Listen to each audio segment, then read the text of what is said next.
ఓం శ్రీ జ్ఞాన సరస్వతే నమః. ఓం నమ శివాయ. అందరికీ నమస్తే. శ్రీ మార్కండేయ విరచిత చంద్రశేఖరాష్టకం. చంద్రశేఖర చంద్రశేఖర చంద్రశేఖర పాహి మాం. చంద్రశేఖర చంద్రశేఖర చంద్రశేఖర రక్ష మాం. చంద్రశేఖర చంద్రశేఖర చంద్రశేఖర పాహి మాం.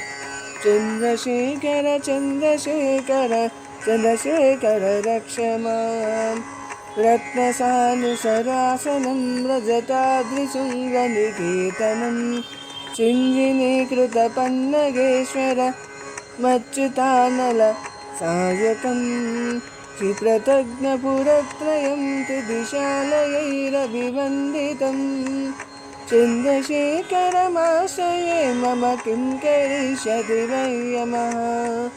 पञ्चपादपपुष्पगन्धपदाम्बुजद्वय शोभितं काललोचनजातपावकदग्धमन्मदविग्रहं भस्मदिग्धकलेबरं भवनाशनं भव्ययम्.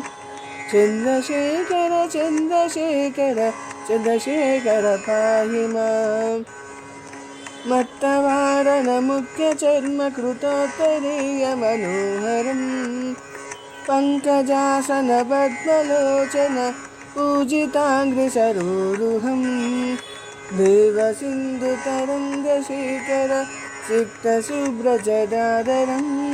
चन्द्रशेखर चन्द्रशेखर चन्द्रशेखर पाहि माम्.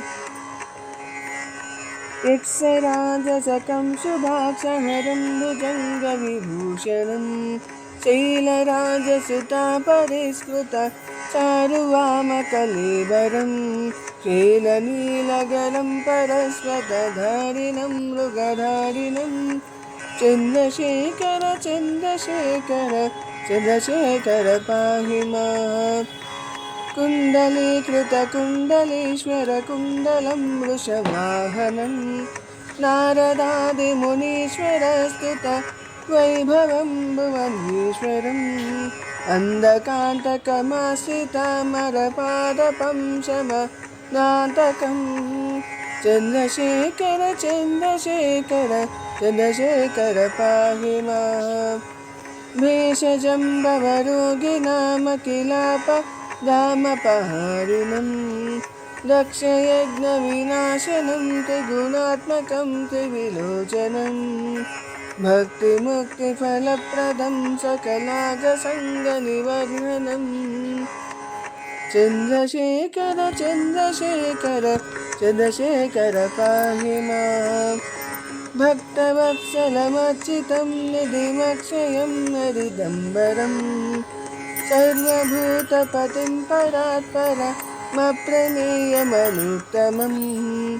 सोमवारिण मुहुतासन सोमपानिकिलाकृतिं. चन्द्रशेखर चन्द्रशेखर चन्द्रशेखर पाहि माम्.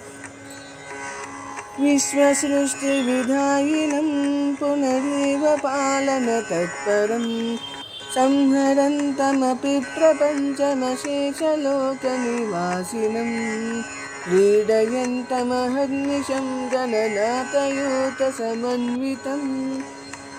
चन्द्रशेखरमाश्रये मम किं करिष्यति वै यमः. मृत्युभीतमृकन्दुसूनुकृतस्तवं शिवसन्निधं यत्र कुत्र च यः पतेर्न हि तस्य मृत्युभयं भवेत्. पूर्णमायुरारोगतामखिलार्थसम्पदमादरम्. चन्द्रशेखर एव तस्य ददाति मुक्तिमयत्नतः. चन्द्रशेखर चन्द्रशेखर चन्द्रशेखर पाहि माम्. चन्द्रशेखर चन्द्रशेखर चन्द्रशेखर पाहि माम्.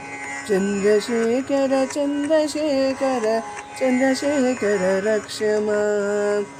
चन्द्रशेखर चन्द्रशेखर చంద్రశేఖర పాహి మాం చంద్రశేఖర చంద్రశేఖర చంద్రశేఖర రక్ష మాం.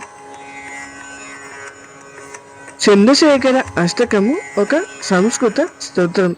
ఇది శివుడిని స్తుతించబడే స్తోత్రం. శివుడి తలపైన చంద్రునితో అలంకరించబడిన రూపం గురించి ఈ స్తోత్రము వర్ణిస్తుంది. చంద్రశేఖర అష్టకం చేయడం వల్ల కలిగే ఫలితాలు ఏమిటో ఇప్పుడు చూద్దాం. కష్టాల నుండి రక్షణ. చంద్రశేఖర అష్టకం చదివితే కష్టాలు, బాధలు మరియు ప్రమాదాల నుండి రక్షణ లభిస్తుంది. అకాల మరణం నుండి రక్షణ. ఈ స్తోత్రము అకాల మరణం నుండి రక్షణ కలిగిస్తుంది. అలాగే ఈ స్తోత్రం చేయడం వల్ల శివుడి అనుగ్రహాన్ని పరిపూర్ణంగా తొందరగా పొందగలుగుతాము. మార్కండేయ విరచిత శ్రీ చంద్రశేఖర అష్టకానికి సంబంధించిన శివుడి కథను షార్ట్ వీడియోలో పెట్టాను. ఆ లింకును డిస్క్రిప్షన్ బాక్స్లో లింకు ద్వారా తప్పకుండా చూడండి. ధన్యవాదములు.